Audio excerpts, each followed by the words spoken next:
Married? The word came out like a gasp. You thought I'd marry you after finding out you'd been lying to me for a year? I thought we could work through it, Daniel said, and had the audacity to look hurt. Emma, we're good together. Everything except the blindness, that's all real. My feelings for you are real. The life we built is real. Does it matter how it started if we're happy now? Does it matter? I repeated, my voice rising to a scream. Does it matter that you manipulated me? That you exploited my trauma? That you turned my love into a fucking research project? You're being emotional. Get out. I was shaking, my whole body vibrating with rage and grief and something darker. Get out of this apartment right now or I'm calling the police. Emma, please. What would you even tell them? That your girlfriend found out you've been pretending to be blind and secretly recording her for a year? I'm sure they'd love that story, Daniel. I'm sure those cameras you hid everywhere are completely legal. His face went pale. I was going to delete them. Get out. He left. Actually left, taking Apollo, who I now realized probably wasn't even a real service dog, and his white cane, and his dark glasses, and all the props of his elaborate deception. I stood in the empty apartment, surrounded by hidden cameras, and called the only person who might understand. Sarah? My voice broke. You were right. About everything. I need help. She came immediately, found me sitting on the floor, surrounded by printouts of Daniel's spreadsheets tracking my devotion metrics, found me staring at videos of myself loving a man who'd been studying me like a lab rat, found me broken in a way that had nothing to do with failing someone and everything to do with succeeding at being exactly what a sociopath wanted. What do I do? I whispered. How do I come back from this? Emma had given everything to save someone who didn't need saving. She'd lost herself trying to prove she could be enough. And now, sitting in an apartment full of cameras, she had to face the hardest truth. Sometimes the person you're really trying to save is yourself. If this story touched you, stay with me for the next one. Tap subscribe, hit like, share it with someone who would feel it, and leave your thoughts in the comments. My 10 p.m. stories arrives every day at 10 p.m. and 10 a.m., so you're always caught up. My name is Clara, and I'm 77 years old. 10 Christmases, 10 years of silence. No phone calls, no knocks on my door, no one remembers I exist. You'd think after a decade the pain would fade, but it doesn't. It grows sharper, more suffocating. I raised 3 children in this house. I cooked thousands of meals. I wiped away their tears and celebrated their victories. And now I'm the ghost in their lives they pretend never existed. Don't miss a single beat of the story. Hit that subscribe button right now, smash the like, share this with a friend, and drop your thoughts in the comments. Your double dose of my 10 p.m. stories awaits you every single day at 10 a.m. and 10 p.m. What happens when the people you loved most become strangers? When does the home that once echoed with laughter become a tomb of memories? Clara thought she'd done everything right. She sacrificed, she loved unconditionally, and she gave everything she had. But in a world that moves too fast, where families scatter and promises dissolve, she learned the cruelest truth of all. You can become invisible to even those who once needed you most. Christmas morning, 2024. I woke up at 6 a.m. like I always do. My body doesn't understand retirement or holidays.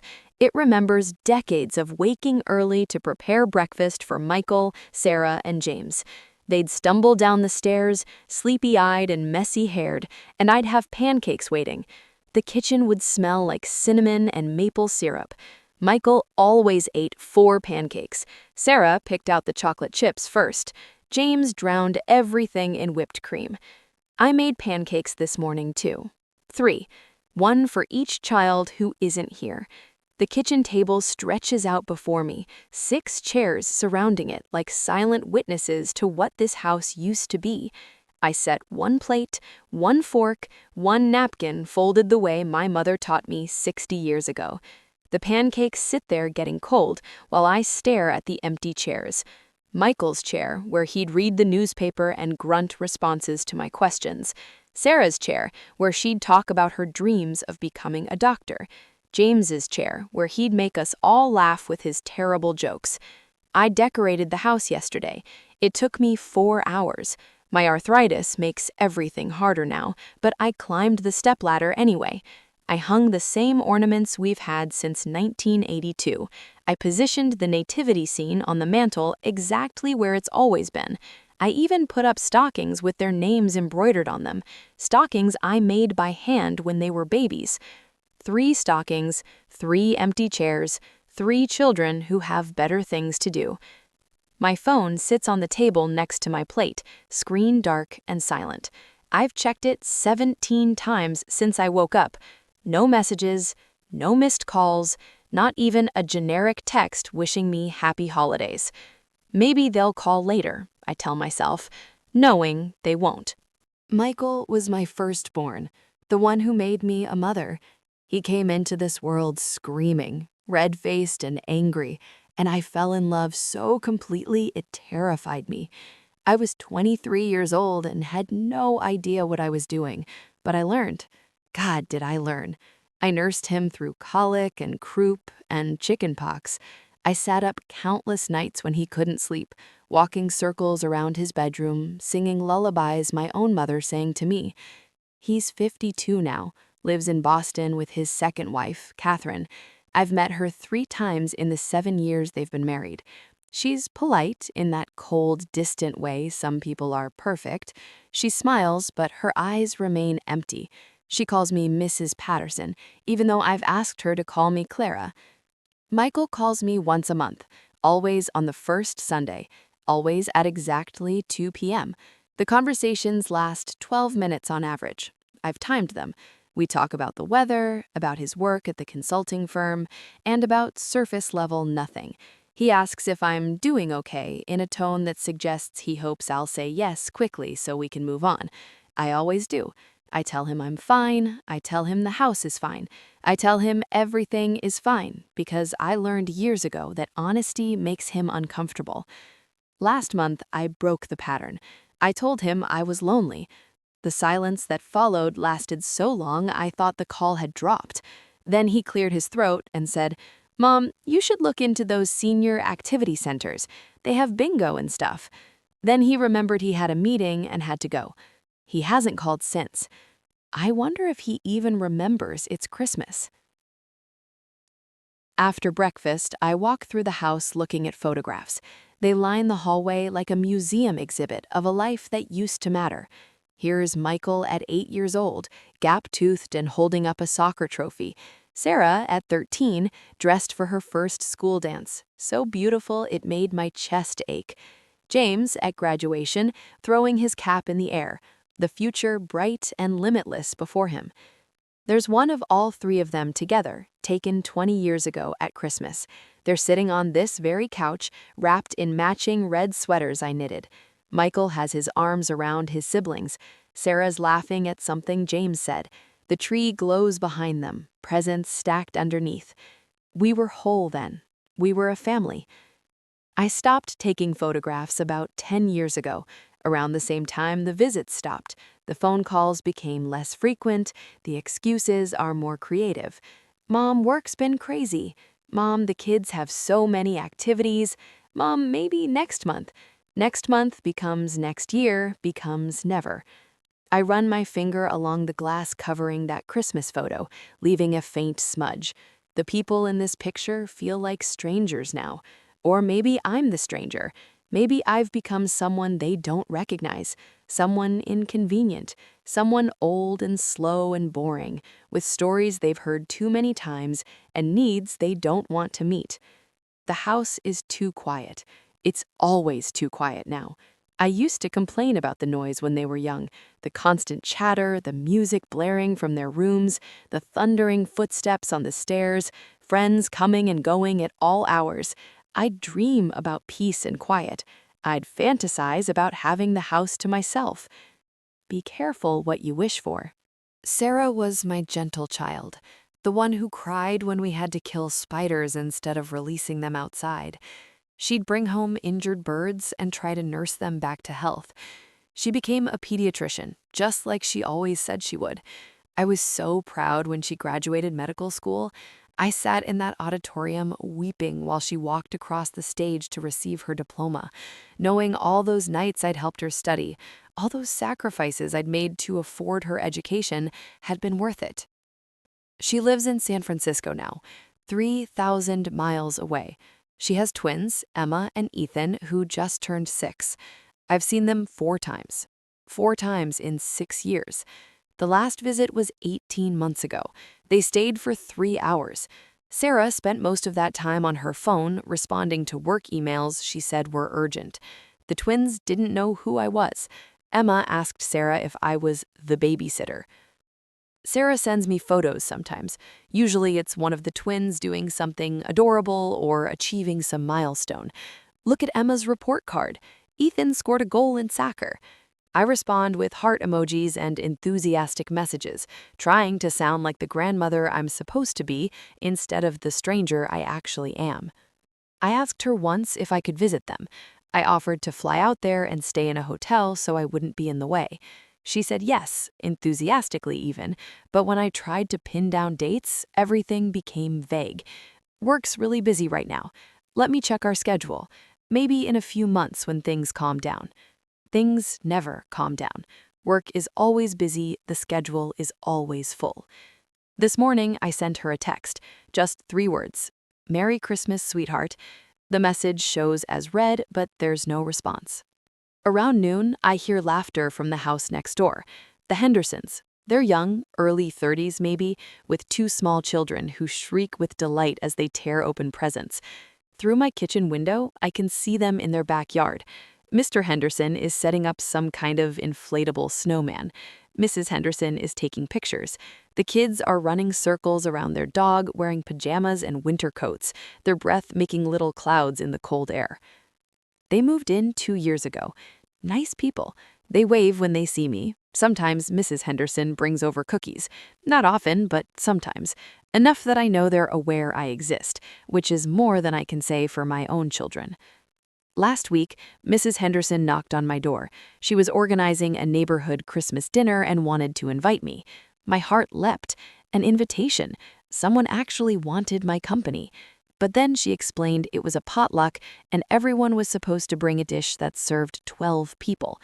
I looked down at my arthritic hands and thought about trying to cook something for 12 people, about carrying a heavy dish down my front steps and across 2 lawns.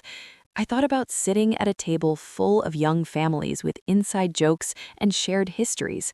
Me, the only elderly person there, the only one alone. I thanked her and said I had other plans. She looked relieved. I wonder what it says about me that I'd rather spend Christmas alone than feel alone in a room full of people.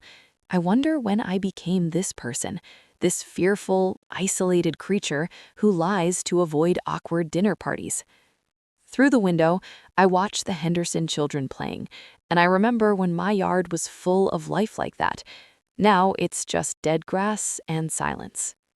If you're feeling this story, stay with me because it gets deeper. And please hit like and subscribe so you never miss what happens next. James was my surprise baby. Michael was 12 and Sarah was 9 when I discovered I was pregnant again. My husband, Robert, had just gotten a promotion. We'd finally reached a place where things felt stable, where we could breathe. And then James came along and turned everything upside down in the most beautiful way. He was my wild child, the one who couldn't sit still, who questioned everything, who drove his teachers crazy and made me laugh until I cried. He dropped out of college after 1 semester to find himself, which nearly gave Robert a heart attack. He traveled through South America for 2 years, sending postcards but never calling. Then he came home, enrolled in culinary school, and became a chef. James is 45 now. He owns a restaurant in Portland, a successful one, according to the reviews I read online. I've never been there. He's never invited me. We haven't spoken in 3 years. The last time we talked, we argued About what? I can't even remember now. Something stupid, something that shouldn't have mattered. I said something he took the wrong way, or maybe I actually said something hurtful. I don't know anymore. My memory isn't what it used to be. He got angry, I got defensive. Voices were raised, and then he left, and that was it. I've tried reaching out. I've sent birthday cards, Christmas cards, and thinking of you cards. I've sent texts and emails. Mostly they go unanswered. Once, about a year ago, he responded. Just 2 words. I'm busy. This morning, I called his restaurant. I don't know what I expected. Maybe he'd answer, and hearing his voice would soften something in him. Maybe he'd remember it's Christmas and his mother is alone. A hostess answered. She said Chef Patterson wasn't available. She asked if I wanted to make a reservation. My husband died 6 years ago. Heart attack, sudden and brutal. One moment he was shoveling snow from the driveway, the next he was on the ground and I was screaming for help. The ambulance came, the paramedics worked on him, but he was already gone. Robert wasn't perfect. Our marriage had its struggles, like any marriage of 47 years, but he was here. He was present. He filled the silence. In the evenings, we'd sit together watching television, not always talking, but existing in the same space. He'd read his paper at breakfast while I did crossword puzzles. He'd complain about the weather and I'd roll my eyes. Normal, mundane, beautiful, ordinary life. After he died, the kids came home for the funeral. All 3 of them, together under one roof for the first time in years. They stayed for 4 days. Michael handled the financial arrangements, Sarah organized the service, James cooked meals for everyone. They were efficient, coordinated, and dutiful. They hugged me and said the right things. They cried at the funeral. Then they left, and I haven't seen all 3 of them together since. I thought grief would bring us closer. I thought losing Robert would make them realize how fragile life is, how quickly people disappear. I thought they'd call more, visit more, and hold tighter to what remained of our family. Instead, it was like his death gave them permission to disconnect even further. Like without him as the anchor, there was no reason to maintain the pretense. Sometimes I wonder if they only tolerated me because of him, if I was always just Dad's wife rather than their mother, if now that he's gone, they see no point in pretending I matter. I sleep on Robert's side of the bed now. It still smells like him. In the afternoon, I stand in the living room staring at the Christmas tree. It's smaller than the trees they used to have because I can't manage the big ones anymore. But I decorated it the same way I always did. Lights first, wound carefully around every branch, then the ornaments, each one placed with intention. The wooden soldier James made in 2nd grade, the crystal angel Michael gave me for Mother's Day in 1985, the tiny photo frame ornament with Sarah's kindergarten picture inside. Every ornament tells a story. Every one is a memory of when this house was full and my children needed me, when I was important, when my existence mattered to someone beyond myself. The presents sit under the tree, wrapped in paper I bought on sale last January. 3 boxes, 3 children. I spent weeks choosing gifts, trying to pick things they'd actually use, things that might make them think of me. For Michael, a leather journal, because he once mentioned wanting to write more. For Sarah, a cashmere scarf in her favorite color. For James, a set of vintage culinary knives I found at an estate sale. They're still sitting here, unopened. I'll mail them next week, like I do every year. They'll arrive late. My children will send perfunctory thank you texts. Thanks, Mom. Nice scarf. Appreciate it. 3 words or fewer, like their gratitude has a character limit. I wonder if they bought me anything. Probably not. Last year, Sarah sent me an Amazon gift card via email. Michael sent nothing. James hasn't acknowledged my birthday or Christmas in 3 years. I stand there looking at those wrapped boxes under the tree, and something inside me cracks a little more. How did I become someone whose love is measured in packages that never get opened on Christmas morning? When did I stop mattering? By 4 p.m., I'm checking my phone every few minutes. Pathetic, I know, desperate. But hope is a stubborn thing. It refuses to die even when it should, even when all evidence suggests it's pointless. I keep thinking maybe one of them will call. Maybe they'll realize what day it is and feel a twinge of guilt. Maybe they'll remember that I exist. My phone has become a kind of torture device. Every time the screen lights up, my heart jumps, but it's always spam. Unknown numbers trying to sell me extended car warranties or inform me about my expiring health insurance. Once it was a robocall wishing me happy holidays, a recorded voice from some company I've never heard of, and I felt grateful even for that. At least someone, even a robot, acknowledged the day. I think about calling them. I pick up my phone a dozen times, pull up Michael's contact, and hover my finger over the call button, but pride stops me. Or maybe it's not pride. Maybe it's fear. Fear that he won't answer. Fear that he will answer, and the discomfort in his voice will be obvious. Fear of forcing my presence on someone who clearly doesn't want it. Sarah and I used to talk every Sunday. For years, it was our tradition. She'd call while making breakfast, and we'd chat for an hour about everything and nothing. Her work, my garden, books we were reading, recipes we wanted to try. Then the calls became every other Sunday, then once a month, then occasional, then nothing. I don't know exactly when the tradition died. It faded so gradually I didn't notice until suddenly months had passed and the phone hadn't rung, and I realized I was the only one who remembered we used to talk. Traditions die when only one person maintains them. Evening comes. I heat a frozen dinner in the microwave. Turkey with mashed potatoes and green beans, all in separate compartments in a plastic tray. It tastes like sadness and artificial flavoring. I eat it at the kitchen table, the empty chairs looming around me like accusations. I used to cook for days before Christmas.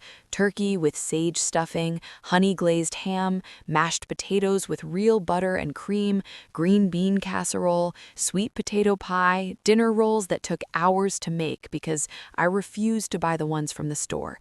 The kitchen would be chaos, every surface covered with mixing bowls and baking sheets, the oven working overtime. I'd be exhausted and flour-covered and happy. Robert would complain about the mess while sneaking bites of everything. The kids would hover around asking when dinner would be ready, stealing cookies when they thought I wasn't looking. We'd sit down together at this table, all 6 chairs filled, and say grace. I'd watch my family eat food I'd made with my own hands, see their satisfaction, hear their compliments, and feel that deep, warm glow of being needed. Now I eat processed turkey from a plastic tray that goes from freezer to microwave to garbage can, leaving no dishes behind. Efficient, clean, empty. After dinner, I wash my single plate, my single fork, and my single glass. The kitchen is spotless in 5 minutes. No one to clean up after. No sticky handprints on the refrigerator. No crumbs on the counter. No one is asking what's for dessert. I wander into the living room and turn on the television. A Christmas movie is playing. A family gathering, laughter and chaos and love. The mother complains about the noise while smiling. Everyone's talking over each other. Children are running around underfoot. I turn it off. Here's what they don't tell you about sacrifice. It doesn't guarantee anything. You can give everything, pour your entire soul into raising children, sacrifice your dreams and your body and your youth, and still end up alone. You can do everything right and still be forgotten. I gave up my career for them. I was studying to be a teacher when I got pregnant with Michael. Robert and I talked about it, and we decided one of us should stay home. It made financial sense for it to be me since he earned more. I told myself it was temporary. Once the kids were in school, I'd finish my degree. Then Sarah came along. Then James. The years slipped by. My temporary pause became permanent. I don't regret it. I loved being their mother. I loved the chaos and the noise and even the exhaustion. But sometimes late at night, I wonder who I would have been, what I could have accomplished, if I had something now beyond memories of people who don't call. I sacrificed my marriage too in some ways. Robert and I stopped being partners and became parenting machines. Everything revolved around the kids, their schedules, their needs, their activities. Date nights became checking homework, conversations became logistics, romance became ships passing in the hallway between carpools. After the kids left, we tried to reconnect. We were strangers living in the same house. We'd built our entire identity around being parents, and when that job ended, we didn't know how to be anything else. We managed, eventually, found new rhythms, but it took years, and I always felt like we'd lost something we could never get back. Now he's gone too, and I wonder what any of it was for. What did all that sacrifice earn me? An empty house and 3 children who send texts instead of visits. Catherine, Michael's wife, is part of why we're not close. I know this even though no one says it directly. She's one of those women who sees mothers-in-law as competition. Every suggestion I make about how Michael should eat healthier or get more sleep is taken as criticism. Every story I tell about Michael's childhood is received with tight smiles and changed subjects. Last year, I overheard her talking to Michael. I'd called him, and he didn't realize I was still on the line after he said goodbye. His phone didn't disconnect. I heard Catherine in the background. Was that your mother again? What did she want this time? The exasperation in her voice was clear. Michael murmured something I couldn't hear. Then Catherine, you need to set boundaries. She's too needy. I'm too needy? For wanting to talk to my son occasionally? For wanting to be part of his life? I hung up before hearing more, but the damage was done. Those words loop in my head constantly. Too needy. As if loving your children and wanting them in your life is some kind of character flaw, some embarrassing deficiency. Sarah's husband, David, isn't much better. He's always been polite but distant. He makes a show of including me in conversations, but his body language screams discomfort. He checks his watch. He suggests to Sarah that they should probably hit the road soon, within 30 minutes of arriving. He's never cruel, just absent, a cardboard cutout of a son-in-law.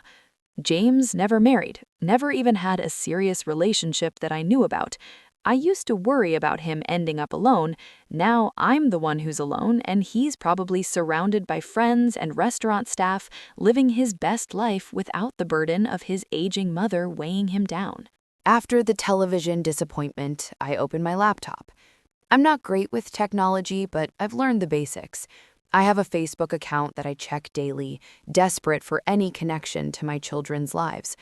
They all have accounts. They post regularly. I can see their entire lives unfold in photos and status updates, like watching through a window into a house I'm no longer invited to enter. Michael posted this morning a photo of his Christmas breakfast spread, smoked salmon, bagels, and mimosas in fancy glasses. The caption, "Holiday brunch with my beautiful wife. Blessed." 73 people liked it, 42 comments. "Looks amazing. You two are couple goals. Merry Christmas." I didn't comment. I learned not to. Once I commented on one of his posts, something simple like, "Looks delicious, sweetheart." 3 of his friends made jokes about moms commenting on Facebook. He deleted my comment. When I asked him about it later, he said it was embarrassing to have his mother on his posts. So now I just scroll silently, consuming his life without participating in it.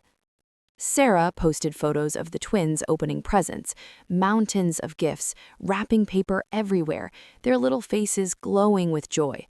Christmas magic with these two. My heart is full.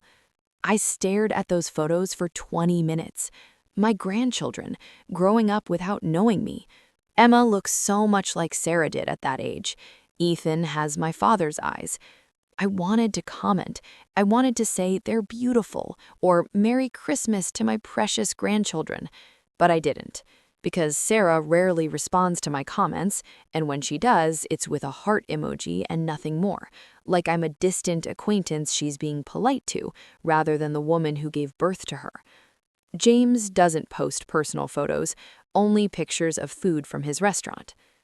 I scroll through Facebook and see everyone else's perfect Christmases. Friends from church posting photos of multi-generational gatherings, former coworkers with their adult children and grandchildren, all crammed onto couches wearing matching pajamas, neighbors sharing videos of chaotic present opening sessions, children shrieking with joy, adults laughing, and dogs wearing Santa hats. Linda Peterson, who I used to have coffee with years ago, posted a video of her entire family singing Christmas carols around her piano. 20 people, 4 generations. Her caption, "So grateful for family. This is what matters." Margaret Chen, who lives 3 streets over, posted 47 photos from her Christmas dinner. I counted 47 photos of a table that seated 16 people, turkey and ham and at least a dozen side dishes. Everyone dressed up, smiling, raising glasses and toasts. Her son flew in from Chicago. Her daughter drove up from Miami with her 3 kids. Her other daughter, who lives locally, brought her boyfriend. Everyone came home to Margaret. I close the laptop. My chest feels tight. It's not fair to compare. Everyone curates their lives online, showing only the good parts. Maybe Margaret's family has problems I don't know about. Maybe those smiling faces hide resentments and tensions. But they're together. That's the difference. Whatever problems they have, they're having them together. They're sitting at the same table, breathing the same air, existing in the same physical space. Their love is tangible. Mine exists only in memory and in desperate text messages that go unanswered. I used to be the one posting photos of family gatherings. I used to be the one with the full table. When did that change? Was it gradual or sudden? Did I miss the moment when everything shifted, when I went from being central to being peripheral to being invisible? How do you lose your family when they're still alive? At night, alone in this too quiet house, I torture myself with questions. What did I do wrong? Was I too strict? Too lenient? Too present? Not present enough? Did I criticize too much? Did I fail to prepare them for the real world? Was I too needy, like Catherine said? I replay moments from their childhoods, searching for the mistakes that led to this. The time I couldn't make it to James's school play because Sarah had the flu. The time I got frustrated with Michael for forgetting his homework again and said something harsh that I immediately regretted. The time Sarah wanted to go to summer camp and I said no because I couldn't afford it, and she cried for days. But I also remember the good moments, reading bedtime stories every single night until they were too old for them, never missing a parent-teacher conference or school event when I could help it, staying up late, helping with projects and studying for tests, nursing them through illnesses, celebrating their victories, comforting them through heartbreaks. I wasn't perfect, no parent is, but I loved them fiercely. I tried so hard. That has to count for something, doesn't it? Or maybe that's the problem. Maybe I loved too much.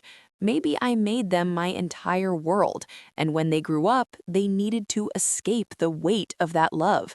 Maybe my devotion became suffocating.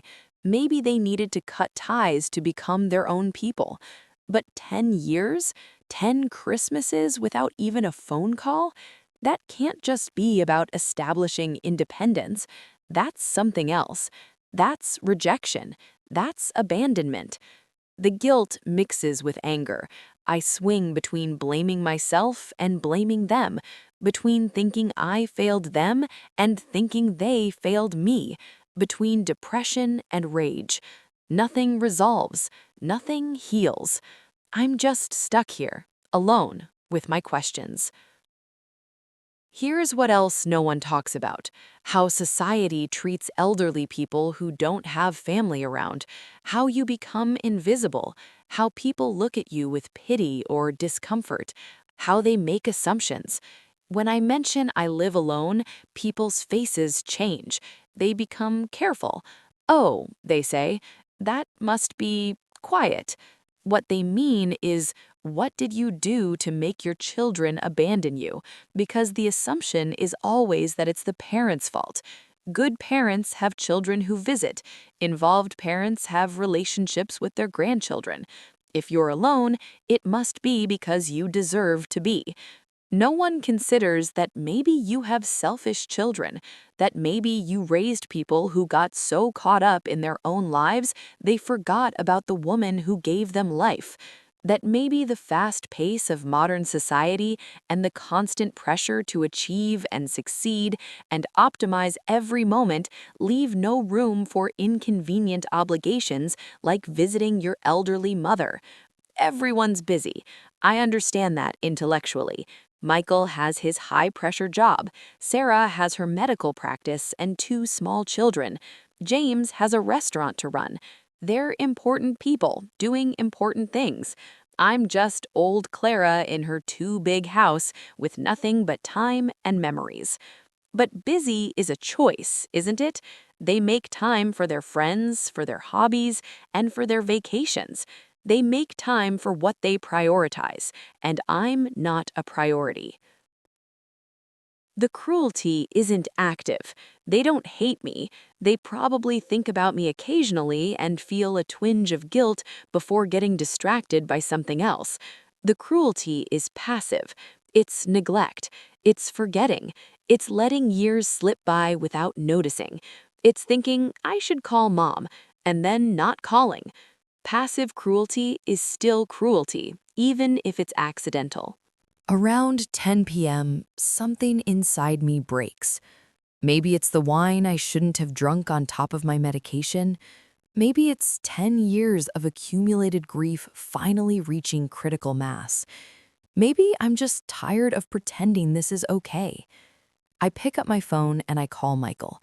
It rings 4 times before going to voicemail. I call Sarah. Same thing.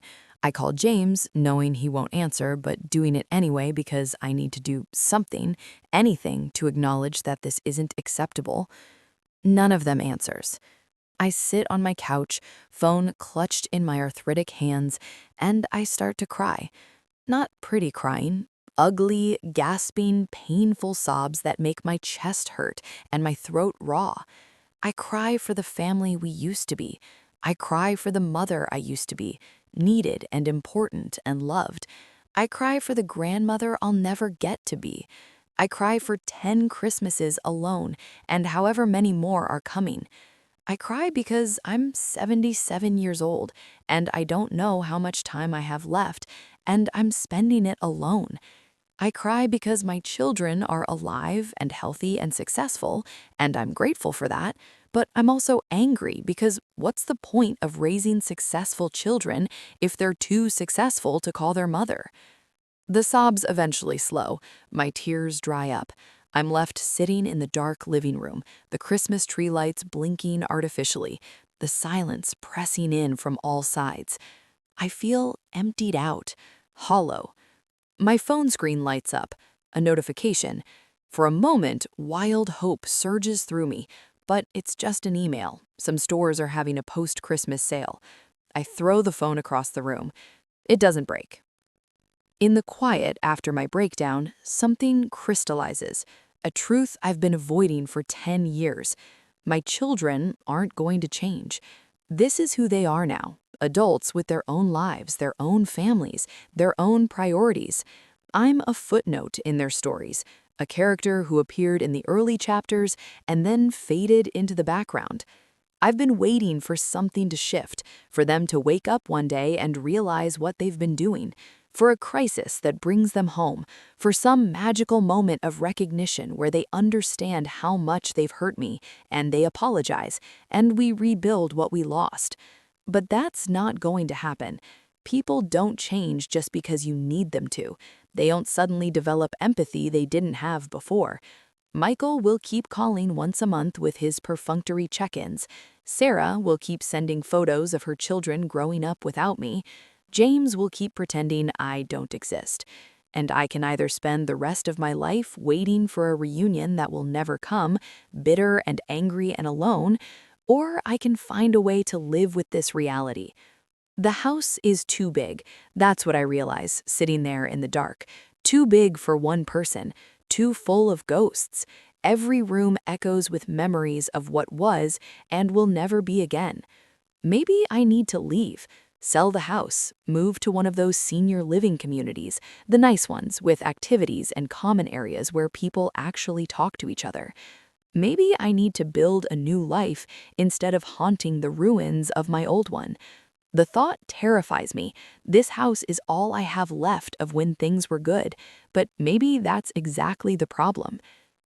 December 26th, the day after Christmas. I wake up with swollen eyes and a headache, and a strange sense of clarity.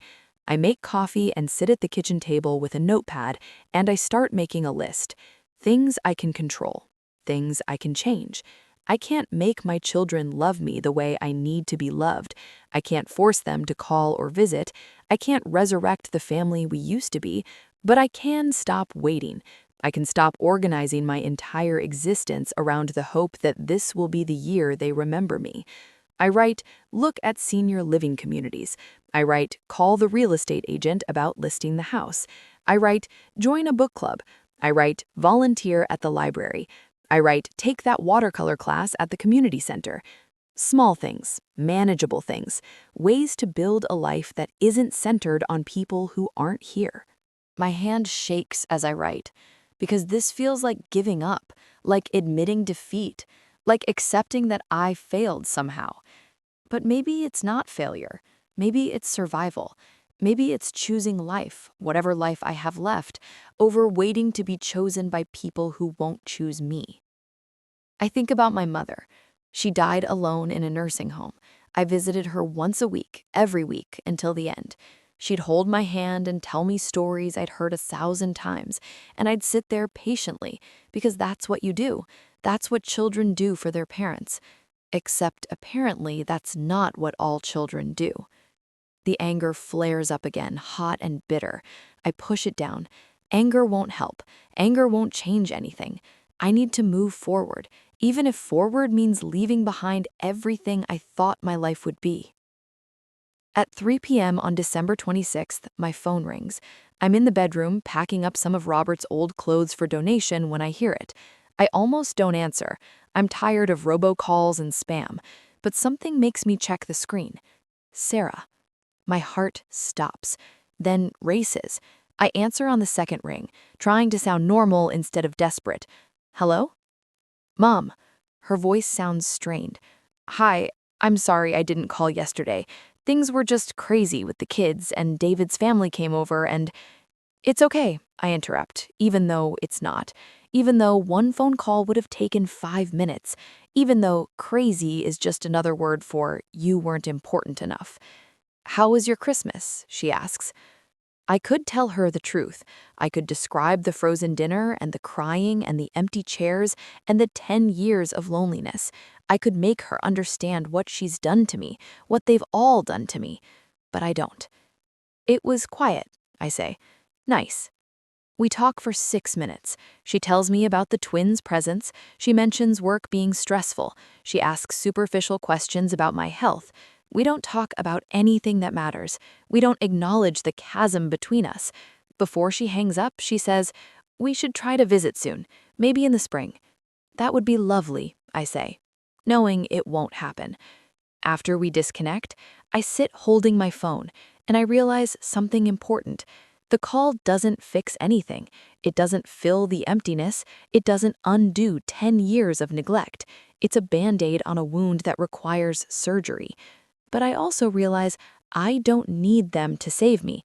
I need to save myself. Some wounds don't heal. They just teach you to live differently. Clara's story is one of thousands playing out in houses across the world where parents become ghosts in their children's lives.